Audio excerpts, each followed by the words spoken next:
of us sitting here have something in common. We're all alive, we're all breathing, and all our hearts are beating. On Merriam-Webster's online dictionary, they define abortion as a medical procedure used to end pregnancy and cause the death of a fetus.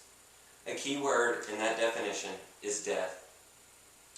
In the most recent report from AGI, approximately 1.06 million abortions took place in the U.S. in 2011. Of those 1.06, those could include presidents, lawyers, classmates, doctors, scientists, and maybe even someone who had the cure to cancer. We don't often think people have control of our lives before we are born, but apparently our mothers do. Today I want to talk about the abortion process, legislation regarding abortion, and my personal experience with the Right to Life movement. First, the abortion process. There's more than one type, and the first type is suction. An abortionist inserts a tube into the cervix, and the tube is connected to a vacuum. That vacuum pulls apart the fetus's frail body, and the body is then reassembled outside of the woman's womb to make sure all the pieces of the fetus were removed. Then, dilation and evacuation. The fetus is torn apart and some pieces are extracted through a tube. The head is often too large to pass through the tube and is crushed with forceps to be removed from the woman's womb. A saline solution can also be inserted through a needle through the woman's abdomen. This saline solution replaces the amniotic fluid in the amniotic sac. The fetus's lungs absorb this saline solution and cause the fetus to suffocate. The saline solution also burns off the outer layer of the fetus's skin. The fetus can take up to 6 hours before it is no longer viable. The woman then goes into labor and delivers the burned fetus. Most of these processes occur between 7 to 25 weeks of pregnancy, and a scientific fact has proven that fetuses can feel pain after only 8 weeks. Abortion can be painful not only for the mother, but for the fetus.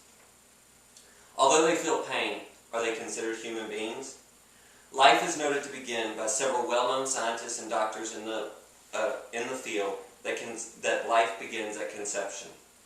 If a woman is murdered while she is pregnant, the felon is not charged with one murder, but 2. In this instance, the fetus is considered a human being.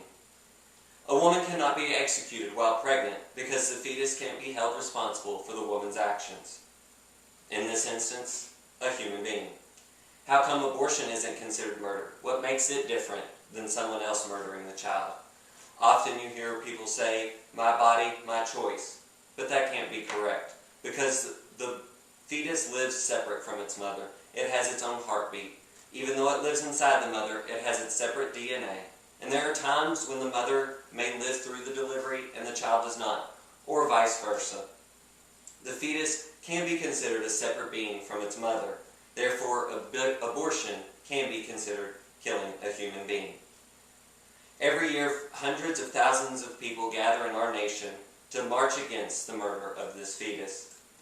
Privileged to go to a private Catholic school for 4 years, I was able to instill these values within myself. During the freshman year of my high school, the Students for Life were formed. Our first year, we went to the march in Washington, D.C. The March for Life is a peaceful demonstration on the anniversary of Roe v. Wade, designed to show opposition to the legalized abortion. Life News reported in an online article in the newspaper that in 2013, over 500,000 citizens were in attendance for the march. For 3 years, I attended the march. Here you can see pictures of people gathered in Washington to march. What you don't see in these pictures is at the beginning, there are hundreds of women holding signs that say, "I regret my abortion," let alone one of the most powerful visuals I've ever seen. We often fail to realize that abortion is affecting more than just the mother. Therefore, the choice shouldn't be just for the mother. Abortion is a painful medical procedure for both the mother and child, and has found its own loopholes in today's laws and society.